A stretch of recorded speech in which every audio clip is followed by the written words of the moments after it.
Welcome back to part 2 of lesson for 12.5. What is the area problem? This is really a major portion of your calculus coming up, maybe next year, maybe not. So, part 2, second basic problem of calculus, the area problem. Now, earlier we were just taking the summation, right, and finding the limit of summations. Okay, now we're going to take area of bounded regions. So let's say we have this area of this region here. It's this quadratic, but bounded by x-axis here, and x equals a and x equals b. So basically, we want to find the area of only this shaded region, okay? Like, how would we do that, okay? Find the area of the region R, let's call this guy R, bounded by x equals a, x equals b, y equals 0, and this function here, okay? So that means x equals a, x equals b, bounded by, okay? And x-axis, okay? Bounded by, okay? Okay.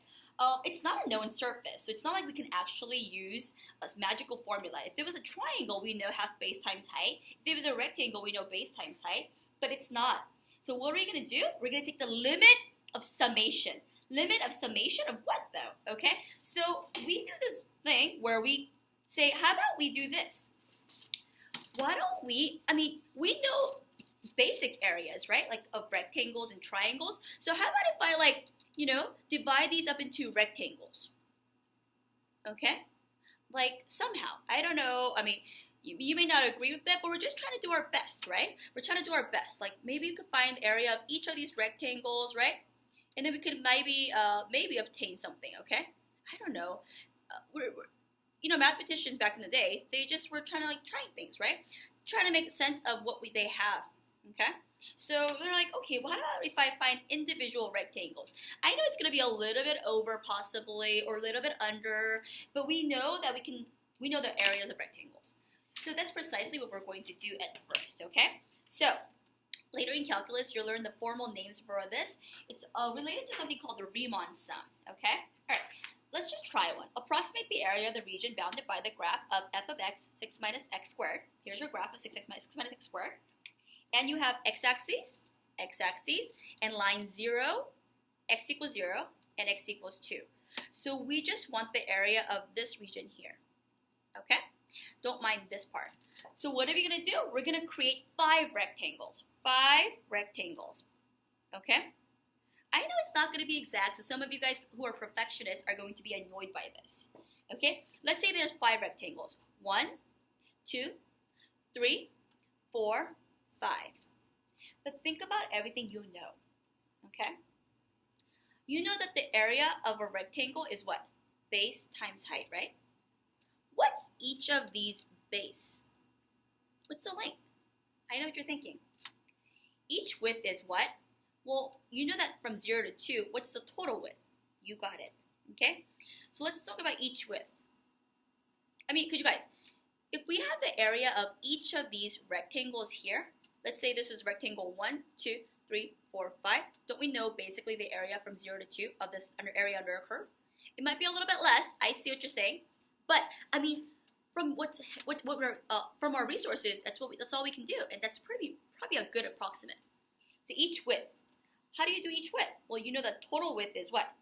2, because it's 0 to 2. And you know each width, well, we divide it up into 5 pieces. So here is the width. Yay! So each width, okay, sorry, I could call it a base. Okay, width, base, whatever you want to call it. Now, how about the height? Height. Well, this is the width. Where is our height? Isn't this our height? Our height here, our height here, our height here, our height here. Isn't that our height? And why did I choose the right hand, you say? Well, it's the part that's touching our function. It's the part that's touching our function at this particular x value. At this x value, it's this y value. At this x value, this y value. All makes sense, right? Basically, height is the function at this x coordinate.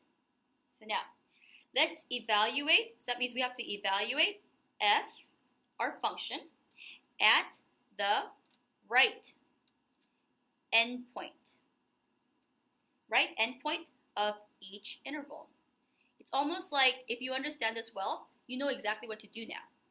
You know what this coordinate is, don't you? You know what this coordinate is, don't you? Because you said that each of them is growing by 2/5, 2/5, 2/5, all the way until you get to 2. Okay? So let's actually think about the intervals for each. Okay? Let's think about the intervals. What's the first, our first area, what's the interval? It goes from 0 to 2/5. What about our second? It goes from 2/5, and you add another 2/5, so it's 4/5. How about our third rectangle? Keep writing, okay? I know you're understanding, so you're excited to go on. How about the next, our fourth rectangle? It goes from 6/5 all the way to 8/5. And wow, 8/5, our last rectangle goes to, you're right, 10/5, which is 2. 0 to 2 with 5 rectangles, okay? So now, think about the right endpoint, okay? Your right endpoint, okay? Isn't that essentially 2/5 times I? I being what? 1, 2, 3, 4, 5, right? Don't you think? Think about it. It's 2/5 times 1, 2/5 times 2, 3, 4, 5, 5, exactly, okay? So keep that. If you don't understand this part, this is probably the meat of it, okay? If you understand base times height, then you're in good shape. If you know how to find the width or the base, you're in good shape too. The height is actually quite easy, right? You go here, and then you calculate the f of x at that point. That's how you get the y value, the height. So let's actually set this up. Summation, because we're taking the sum of each of these rectangles, right? So we go I equals 1. We go 5 times, right? Because 5 pieces of rectangles. Now, let's do the height first. What is our height? Our height is f at 2/5, but not just a 2/5, because that'd only give me that one. How many times? I, because 5 times. Times, so that's our height. Do you see that? Ask a neighbor. How about here? And your width is 2/5, or your base. I'm going to call it your base or your width, /width. Isn't that so simple? It makes beautiful sense, doesn't it? Okay, so let's actually set this up. So I'm going to write this using our f of x, which is 6 minus, what is it? 6 minus, x is replaced by 2/5 I squared, right? That's our height using f of 2/5 I times 2/5, right? Okay. Now, we can use a calculator to calculate this if you want, okay? But think about how you calculate this part here. Isn't this really your first rectangle? It's going to have the height at 6 minus 2/5, 1 times 1 squared. What's that? Okay, so basically that's going to be 6 minus 4/25. Calculate that, right? Your second rectangle is going to be 6 minus 2/5 times what? 2 squared. Okay? Your third rectangle is going to be 6 minus 2/5, the height. I'm trying to find the right endpoint, right? Times 3 squared. 6 minus 2/5 times 4 squared. That's your fourth rectangle. And then 1, 2, 3, 4, and then your last. 2/5 times 5 squared. It's going to give you your fifth rectangle. So that means we multiply this, whatever you get here, here, here, and here, to this, and you do it 5 times, and you'll get something like this. 212/25. Or, which is about 8.48. Let's see if that kind of makes sense. So that means our area of our bounded region is 8.48. This area right here, do you think it's about 8.48? And can you justify why maybe? Okay. Think of all the ways that you can find the area of this. Discuss it with your friends. Okay. Now, how do you think we can make the area even better? Yes, you're right. If we had another rectangle, maybe more rectangles, you're right. We can take the infinite number of rectangles to find the area of this even better and better. So let's try that with the table here. Okay? With 5 rectangles, what was it? 8.48. How about if we had 25 rectangles, right? We got 25 rectangles, we get 9.17. What if we had 100? We get 9.29. 1,000, 9.33. 5,000, we get 9.33 something, something, something, okay? See how it's getting better and better? So we were a little bit under, because obviously there's some gaps here, right? But it's not bad for whatever we can do, okay? Now, let me ask you this. What if we made 25 rectangles, right? What would each width be? Great work. 2 over 25. Nice job, okay? Let's try one more together, okay? I know these take a while, but it's just our algebra. But you know what? Before we go on, let me give you the actual formula, okay? Area of a plane region, watch this, is this. Let f be continuous and non-negative on the interval a to b. The area A of the region bounded by graph of f, the x-axis and the vertical lines x equals a and x equals b is given by area equals limit as n approaches infinity of 1 to n, f of all this. Don't be scared of this. Wasn't this your b minus a? Remember your 2, 0 to 2, 2 over however many rectangles you want. In this case, n, because we're not specifying because we're going to go to infinity. Here, isn't this is your a, which means it's your first starting value. In our case, our previous example, 0. 0 plus your next value because it's growing by each width, right? Each width of your rectangle. So it's this guy times I because it's going to go I times, in this case, infinity, okay? But you have to add your first height, which is 0 in our case. Okay, I know this part can be a little bit confusing, but you know, I think it might be worthwhile right now for you guys to actually try number 15 on the homework sheet that I just gave you. Remember that sheet that I gave you? Try number 15. Stop and try number 15. Go.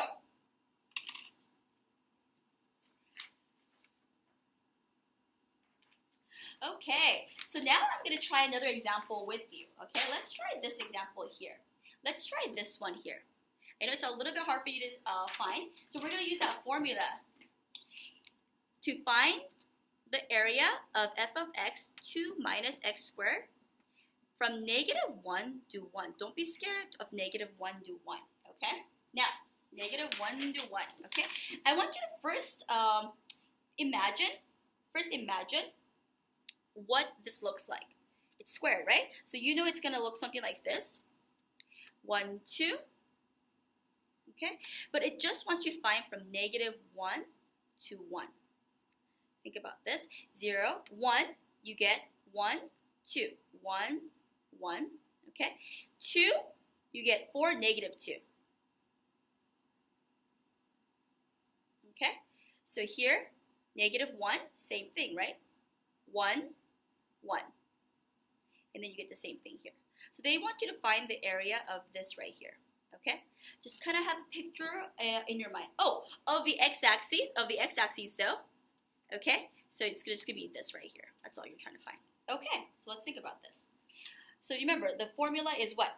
Area is equal to, we just did it, okay? So think about what you're doing, and then you'll remember the formula. N approaches infinity of I equals 1 to n, f at a plus, what is it? B minus a, because each width, times I of your width, which is b minus a over n.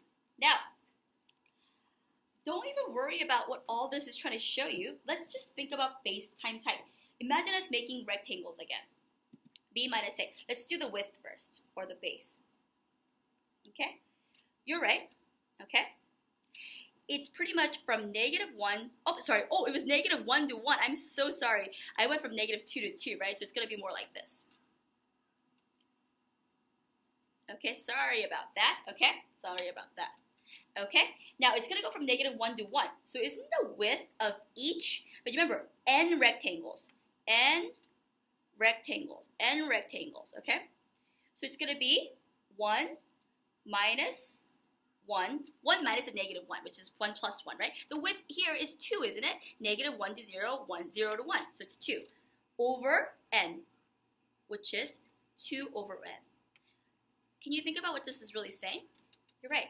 If we were to draw a rectangle, okay, from here to here, we're going to draw n rectangles. Each width is going to be that. Okay, so we've already calculated this part here. Okay? Now, what's your first value, though? What's your first value? Okay? Our first value, so let's actually set this up. So area equals limit as n approaches infinity, and I equals 1. Let's do this. f of, what's your first value, you guys? What did we start at? You're right, we started at -1. So -1 plus 2 over n, right? I. Okay? Times 2 over n, which is our width. Our base times height, basically. Okay? Now, let's actually simplify this. So we're going to write this as, so I'm going to write this on and on, okay? All the statement. But what, so I'll write the limit part first here. I mean the summation, I equals 1. What is f of -1 plus 2 over n, I? That's easy, right? Plug it in. 2, right? Minus a -1 plus 2 over ni, what? 2 over ni squared. Okay? I'm sorry, wait. I didn't even do that. This, all that squared. It's 2, right? Minus all of this squared. Okay? Does that make sense? 2 minus this whole thing is your x, basically, okay? Times 2 over n. Whew, that was a handful, okay? Okay, now, I'm going to simplify this. Don't be scared by this.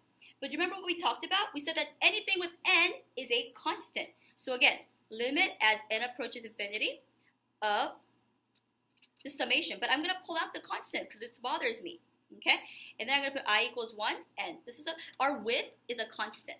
And this guy here, when I simplify, here's what I got.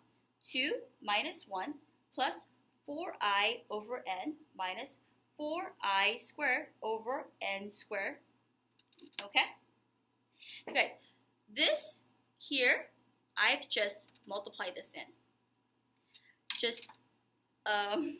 I just foiled it basically, right? I just foiled it. Try to do that on your own, okay? Now I'm going to simplify this further. Limit as n approaches infinity. 2 over n is from the width. I equals 1. But watch this. Let's be simple here. I know that we're used to this now, so I'm going to kind of change this about. Isn't this going to be on its own 1? So I'm going to put a 1 there. Okay? Plus, I equals 1 to n. But this part here should be on its own because I. But 4 over n is a constant. So I'm going to put an I here. This part here is its last standing summation. I equals 1, n. But 4 over n squared is just a constant. You have I squared. So it's the same thing as what we did previously in part 1. So I have all this now. Okay, what else I want to do? So let's see if we could actually simplify all this if you want. I mean, you could do this in so many different steps, but I'm just going to do it in my step, but you don't have to do it in my way. Okay, so what I'm going to do now is I have the 2n here, so why don't I just leave the 2n out? Okay, now I have, but I know that the summation of 1 is cn, which is n, right? So it's going to be 2n times n for this first series, the summation, but I multiply the 2n. I'm going to distribute the 2n to this guy too. 2n, well, it's 8n, isn't it? So I'm going to put 8n here. But what's this guy? It's going to be your classic n times n plus 1 over 2. Minus, this is also going to be 8 over n squared, okay? And then you have your I squared, which is n plus 1, 2n plus 1, that's the formula, right, for I squared, over 6. And then I'm going to go like that. Oh, I'm sorry, this should be n cubed, right? N cubed, okay? Oh, and this should be n squared. I'm so sorry because we're supposed to multiply the n in, okay? So we have that. Now, you guys, what are we doing again? Let's go back to our original question. We're taking the limit as n approaches infinity, right? So you do this enough until you can find the infinity as n approaches infinity. So the area is going to equal the limit of this. So now, take a look at this and see if you can actually, I'm going to go one more step to find the limit. I'm going to simplify everything. So I get 2 here, plus. I'm going to do hiya, all that good stuff, hiya. So I get 4n, n plus 1, all over n squared. Plus, minus, okay, hiya, all that, I get this. 4n, n plus 1, 2n plus 1, all over 3n cubed. Now it's easy for me to find the limit, and you're right, the limit of this guy is going to be 2 plus, what about here? 0. This goes to 0. Oh, sorry about that. Oh, you know what? If it's hard for you to see, I'll just write this down. You guys, this goes to 2, you're right, okay? What does this go to? This is n squared times, this is really 4n squared plus 4n, right? So this goes to what? Say it again. 4, exactly, because it's 4 here, okay? Because if you divide everything by n squared, you get 4 left, okay? How about here? This is going to give you some sort of n cubed, right? So you get 4 over 3. Or actually, it's 2n here, so it's going to be 8n cubed something. 8n cubed something, something, something, right? The highest degree, and you divide by the highest power degree of the denominator. You divide by the highest power denominator of the denominator, n cubed, n cubed. So here's what you get. You get minus 8 cubed. So guess what our area is? It's going to be 10 over 3. Okay, now, I think you're set to actually try the rest of the homework sheet that I gave you. So try the last one, which is number 29, okay? Now, this is hard stuff, so make sure you ask questions. Try the book problems as well on top of the worksheet I gave you. But also, try it on your calculator. I'll show you.